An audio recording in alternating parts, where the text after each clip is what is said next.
তুমি তো সবই জানো, কথা বলে না, চুপ চুপ, কথা বলে না। দিদিকে সারপ্রাইজ দিতে হবে, তাহলে দিদি তোমার কথা শুনে ফেলবো, তারপর দিদি বুঝে যাবো কাছে ঈশান এসে পড়ছে, বুঝছো? কিভাবে যেতে হবে? অমনি যেতে হবে, আস্তে আস্তে। ঠিক আছে, যাও আস্তে আস্তে, চলো চলো, আস্তে আস্তে যাও, কথা বলে না। দেখি দিদি কি করে, চলো যাই দেখি তো দিদি কি করতেছে। আজকে আমরা দিদিকে সারপ্রাইজ দিব। দিদি তো হঠাৎ করে বাড়িতে এসে পড়ছে, দিদিকে সারপ্রাইজ দিতে হবে এখন।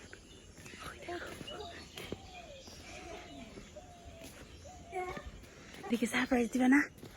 তাড়াতাড়ি চলো, চুপি চুপি।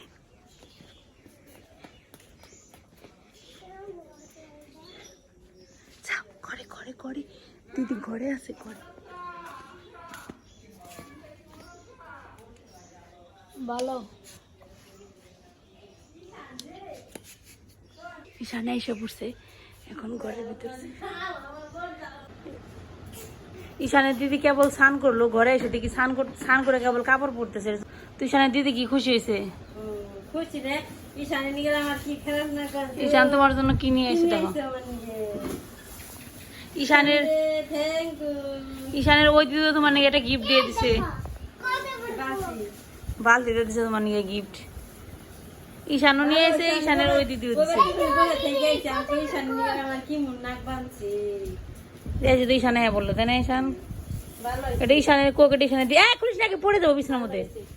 আমি খুলে দিব, রেখে দিই।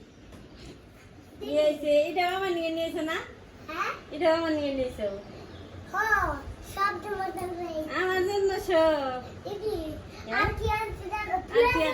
কি আনছো? কি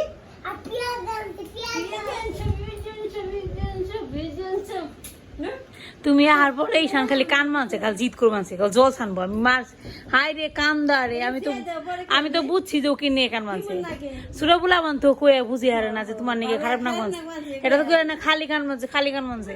অনেক ইটি করে তারপরে থামাইছি, মোবাইল দেখছে, তারপরে শান্ত হয়েছে। হ্যাঁ কি কান্দা, জিদ করে খালি কান্দে। তোমার খুলো না, যাও গা আর সময়।